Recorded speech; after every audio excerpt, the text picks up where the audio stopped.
जब मैं घर से बाहर निकली तो मेरे पति के सामने अपनी पूर्व प्रेमिका का हाथ पकड़कर मुझे आंखों में आंसू भरकर देखने के अलावा कोई चारा नहीं था। 4 साल के लंबे पारिवारिक जीवन के बाद हम अलग हो गए। निसंतान, मैं एक नए जीवन में एक प्यारे आदमी का हाथ पकड़ सकता हूँ। साल था 2010। एक धूप वाले दिन जब मैं कॉलेज से घर लौट रहा था तो मैंने देखा कि मेरे घर पर बहुत से लोग इकट्ठा हो रहे हैं। जैसे ही मैं घर में दाखिल हुआ, 2 महिलाओं ने मेरी तरफ देखा और कुछ फुसफुसाए। मैं उस पर ध्यान दिए बिना अपने कमरे में चला गया। मैं माया हूँ, एक मध्यम वर्गीय परिवार की लड़की। लोग कहते थे, माया नाम के अलावा मेरे चेहरे पर भी अनंत माया है। उसे मेरे पूर्व प्रेमी रयान से प्यार हो गया। हमारा 3 साल का लंबा रिश्ता था।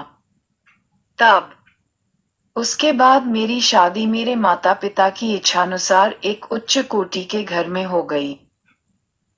पूरी अनिच्छा के बावजूद सिर्फ माँ का चेहरा। मैं शादी के लिए राजी हूँ। मेरे पिता बहुत क्रोधित थे। उसकी बात न मानने का मतलब है माँ के जीवन में उथल पुथल। समन जारी करना।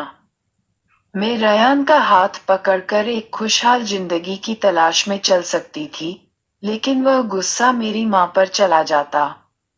इसलिए अकेले अपनी माँ के बारे में सोचकर 3 साल के प्यार को ठुकराकर नसीब को स्वीकार नहीं किया। जिस दिन मैंने रेयान को छोड़ा, उस लड़के ने मुझे फोन किया और रिक्वेस्ट की कि मैं उसे न छोड़ूं। लेकिन मैंने उसकी एक न सुनी। आखिरकार बान ने एक बात कही, आप कभी खुश नहीं रह सकते। किसी को गले लगाने से कोई खुश नहीं रह सकता।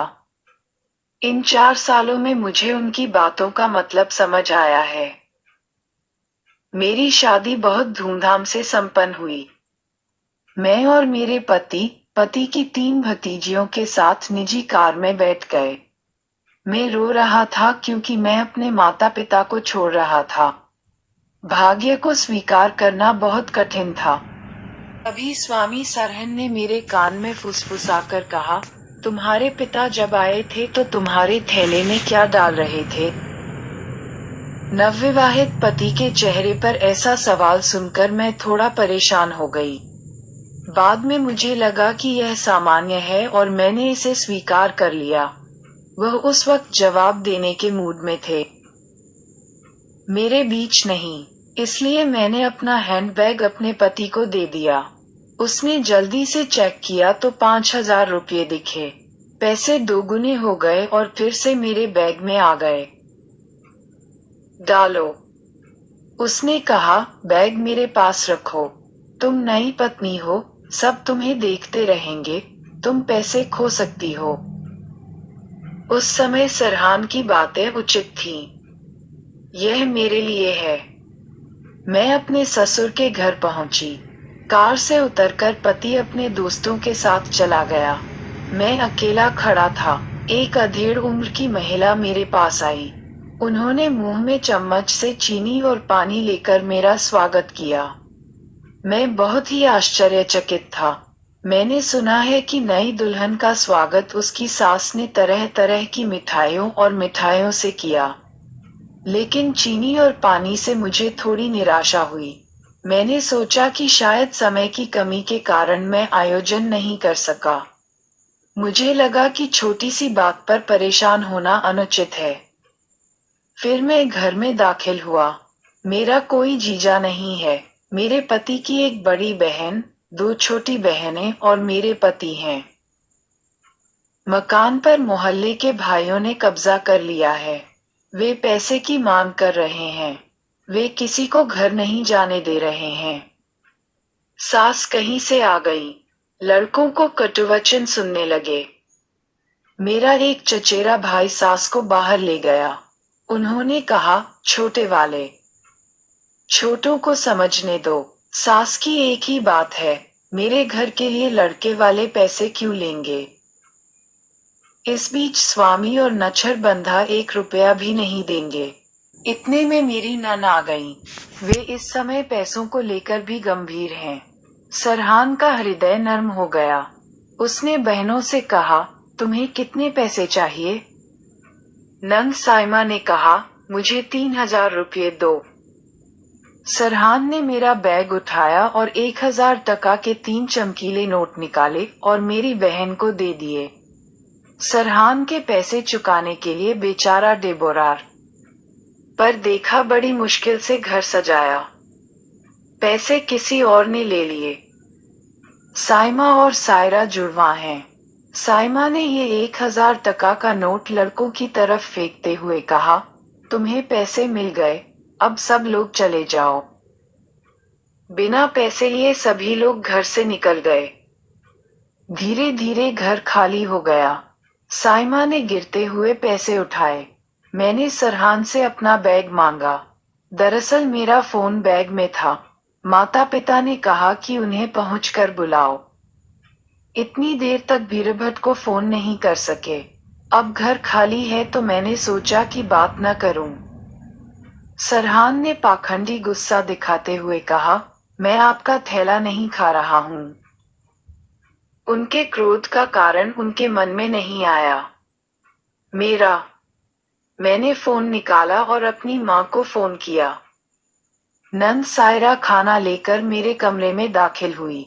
मैंने मार्च को अलविदा कहकर फोन रख दिया। सायरा ने खाना मेज पर रखते हुए कहा, मैं समझती हूँ कि आप पहले ही दिन हमारी आलोचना कर रहे हैं। सायरा की बातें सुनकर मेरे माथे पर शिकन की रेखा उभर आई। कुछ कहने से पहले सायरा ने कहा, मुझे लगा कि मजा आ गया। मैंने मन ही मन सोचा कि यह कितना मजेदार है। उसने खाना छोड़ दिया। मैं घर पर बैठ गया।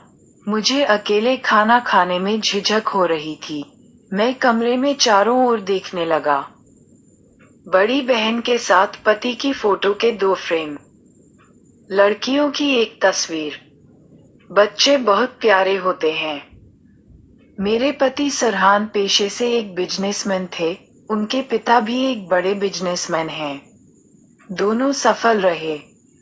सरहान दिखने में भी बेहद खूबसूरत थी। गोरे बदन पर रेशमी बाल देखने लायक थे। मैं बिस्तर पर लेट गई। भारी साड़ी। बाद में हिलना डुलना मुश्किल हो गया। बिस्तर पर जाते ही उसे नींद आ गई क्योंकि वह बहुत थका हुआ था। आया। दरवाजा बंद होने की आवाज से नींद खुली। जागने के बाद यह महसूस करने में थोड़ा समय लगा कि मैं कहाँ था।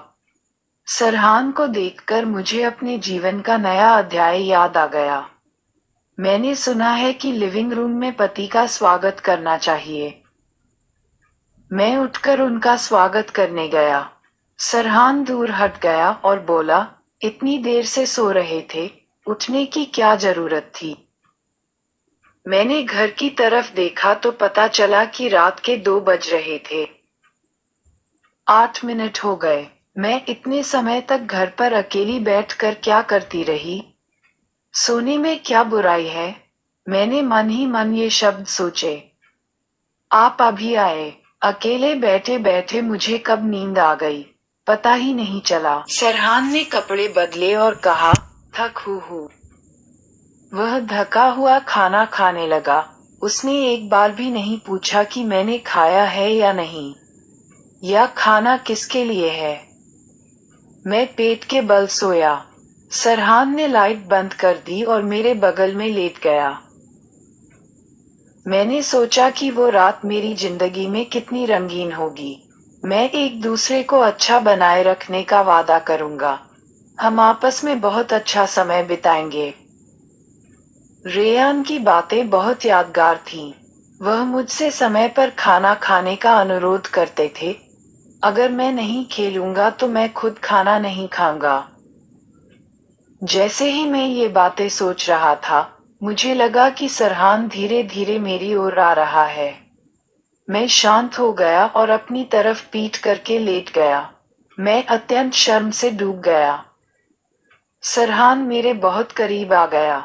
मुझे अपना बना लिया। 2 आंखें आंसुओं से भीगी, कुछ दर्द में और कुछ अपने उदास माथे पर। जारी रखेंगे कहानी। मेयर जीवनी। लेखक अंकन दास। एपिसोड 1।